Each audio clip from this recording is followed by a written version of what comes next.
नमस्कार, मी स्वाती गोडसे. आपण पाहताय न्यूज 18 लोकमत. स्पीड न्यूज मध्ये आपल्या सगळ्यांचं स्वागत. आणि आता बघत अनेक महत्त्वाच्या बातम्यांचा वेगवान आढावा.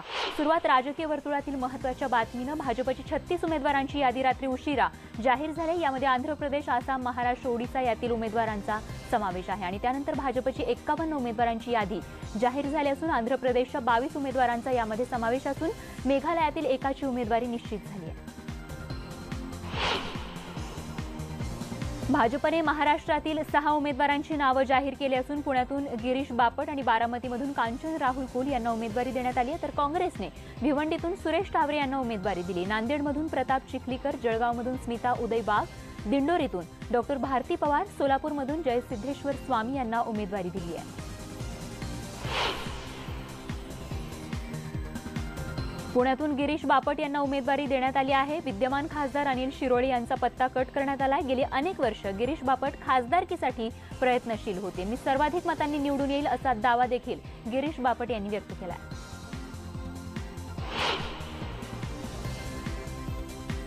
बारामतीतून भाजप कुणाला उमेदवारी देणार याकडे संपूर्ण महाराष्ट्राचं लक्ष लागलं होतं. भाजप ही जागा स्वतः लढवणार की महादेव जानकरांच्या राष्ट्रीय समाज पक्षाला देणार याबाबत उत्सुकता ताणली गेली होती. मात्र भाजपनं राष्ट्रीय समाज पार्टीचे आमदार राहुल कुल यांच्या पत्नी कांचन कुल यांना उमेदवारी देऊन सर्व चर्चांना पूर्णविराम दिला. त्यामुळे सुप्रिया सुळे यांची थेट लढत आता कांचन कुल यांच्यासोबत होणार आहे.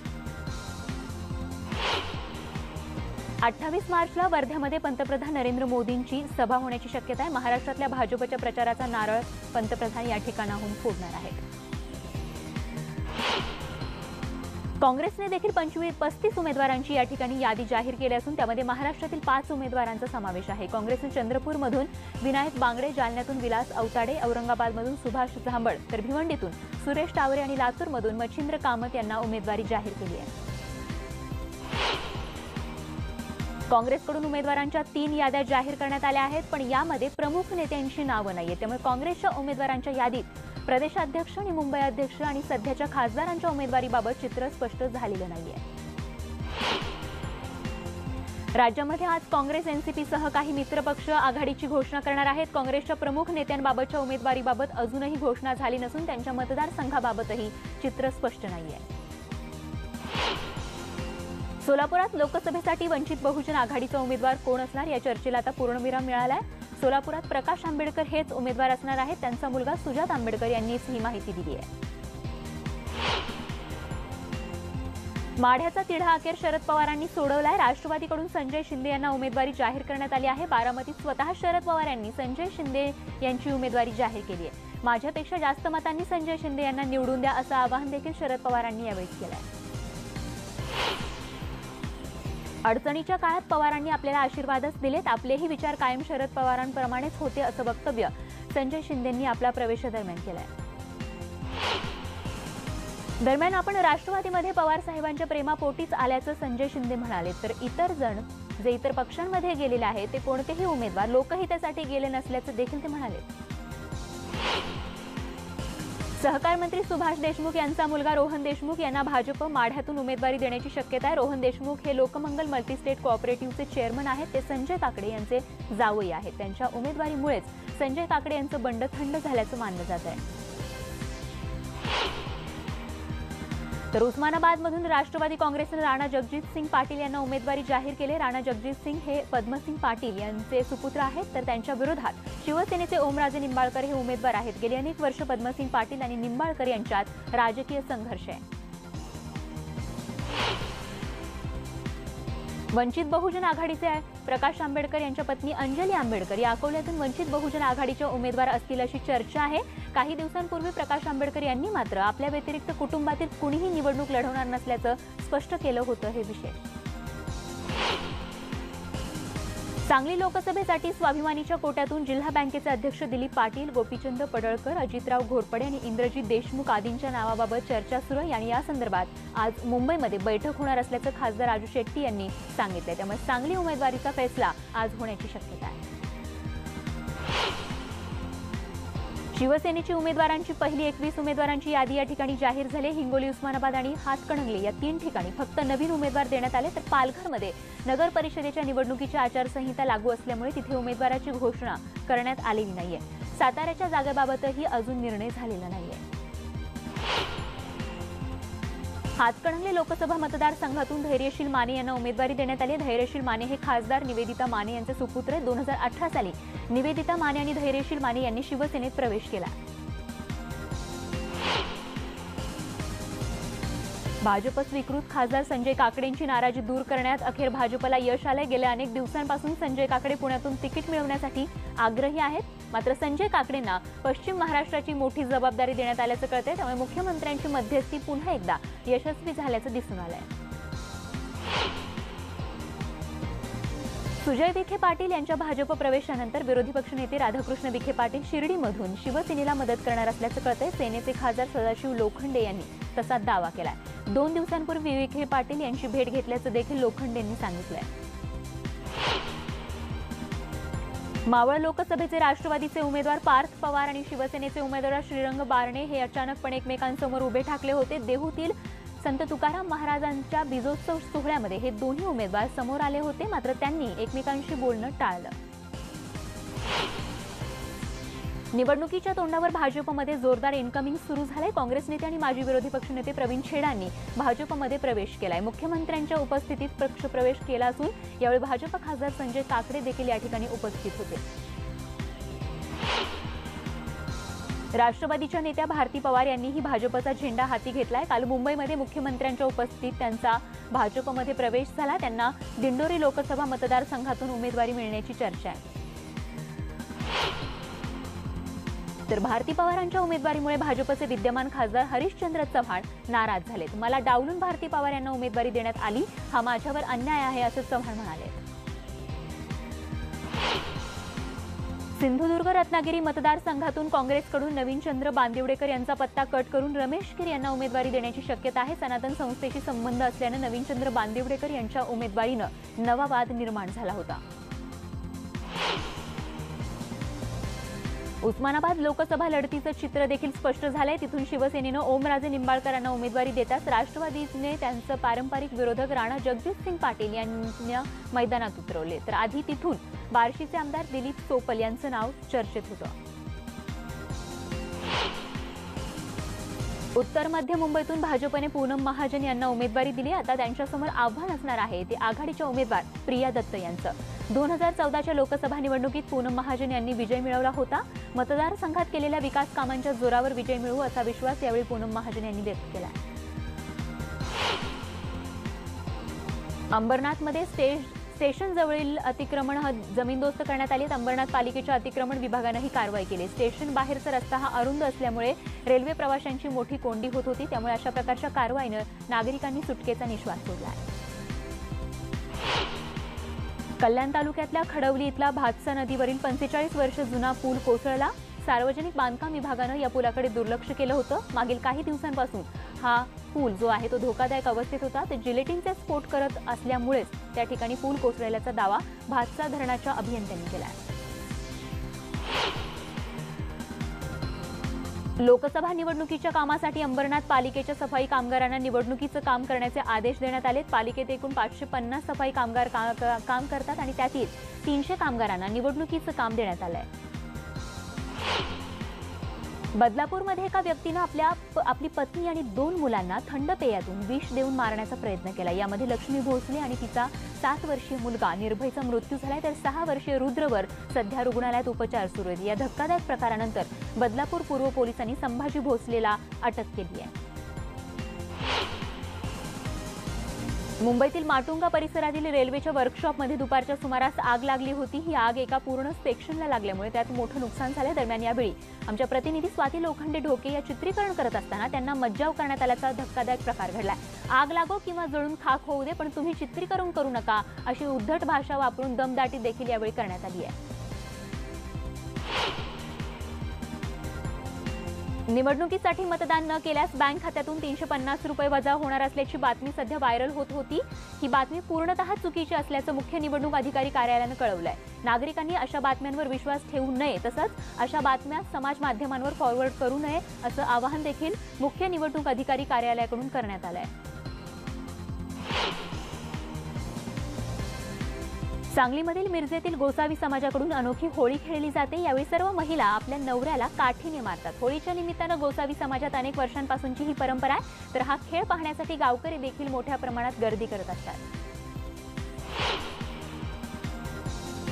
मध्य रेल्वेने हार्बर लाईनवर दुरुस्तीच्या कामासाठी रविवारी मेगा ब्लॉक घेण्यात येणार आहे। त्यामुळे ठाणे ते कल्याण डाऊन धीम्या मार्गावर आणि कुर्ला ते वाशी अप आणि डाऊन मार्गावर मेगा ब्लॉक असणार आहे। त्यामुळे लोकल या 10 ते 15 मिनिटे उशिराने धावतील अशी माहिती मध्य रेल्वेकडून देण्यात आली। तसंच पश्चिम रेल्वेवर मात्र कोणताही ब्लॉक नसणार आहे। त्यामुळे पश्चिम रेल्वेने प्रवास करणाऱ्या प्रवाशांना दिलासा मिळणार आहे।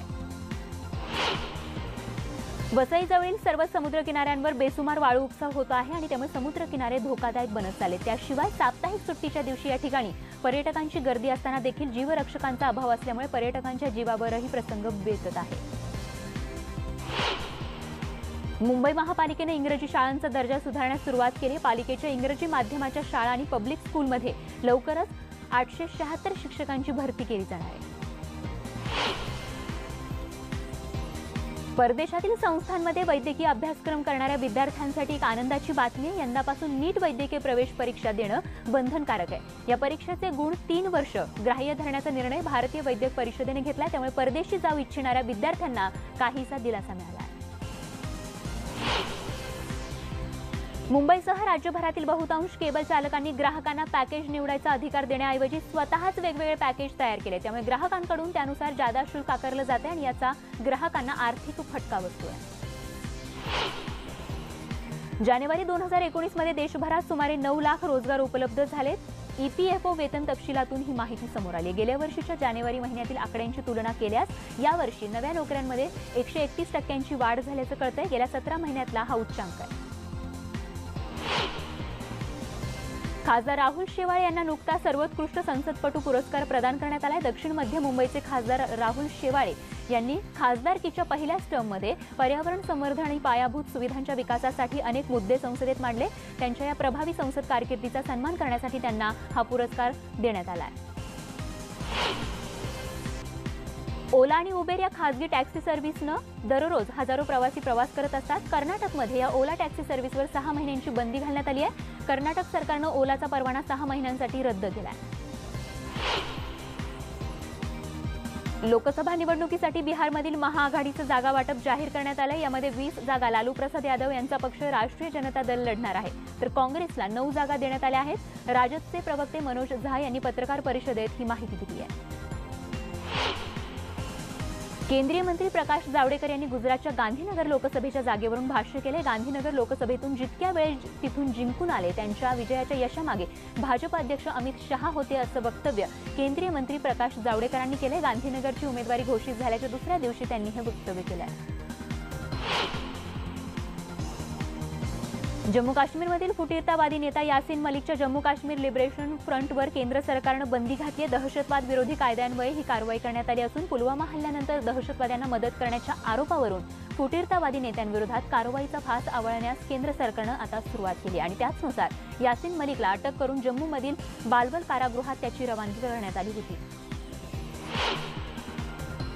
राहुल गांधींचे सल्लागार असलेले सॅम पित्रोदा यांनी भारतीय हवाई दलानं पाकिस्तानात घुसून बालाकोटवर केलेल्या एअर स्ट्राईकवर प्रश्न उपस्थित करताना वादग्रस्त वक्तव्य केलंय।